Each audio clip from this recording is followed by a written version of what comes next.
বন্ধুরা, আজকের ভিডিওতে আমরা কথা বলবো জনপ্রিয় গায়িকা সায়লী কুম্বলে সম্পর্কে। আপনারা অনেকেই জানেন তিনি ইন্ডিয়ান আইডল সিজন 2 এর রানার আপ ছিলেন। বর্তমানে তিনি আবারও একটি জনপ্রিয় হিন্দি গানের রিয়েলিটি শো দ্য সুপারস্টার সিঙ্গারের মতো একটি মঞ্চে উপস্থিত হচ্ছেন।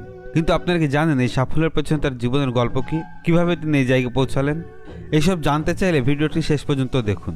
বন্ধুরা, সায়লী কুম্বলের আসল নাম সায়লী কুম্বলে পাতিল, আর তার ডাকনাম সায়লী কিশোর। তিনি পেশায় একজন গায়িকা। তার জন্ম 6 মে 1997 মুম্বাই, মহারাষ্ট্রে। তিনি জন্মসূত্রে ভারতীয় এবং ধর্মীয় অনুযায়ী হিন্দু। এবার চলুন তার শারীরিক গঠন সম্পর্কে একটু জেনে নেওয়া যাক। সায়লীর উচ্চতা প্রায় 167 সেন্টিমিটার, ওজন প্রায় 55 কেজি। তার চোখের রং কালো এবং চুলের রঙও কালো। তিনি মুম্বাইয়ের একটি সরকারি স্কুল থেকে স্কুল জীবন শেষ করেন এবং পরে মুম্বাই বিশ্ববিদ্যালয় থেকে স্নাতক ডিগ্রি অর্জন করেন। তার বাবার নাম কিশোর কুম্বলে এবং মায়ের নাম সূর্য কুম্বলে। তিনি তার বাবা মায়ের একমাত্র মেয়ে। তার বৈবাহিক অবস্থা বর্তমানে বিবাহিত। বন্ধুরা, ছোটবেলা থেকে সায়লীর গানের প্রতি গভীর ভালোবাসা ছিল।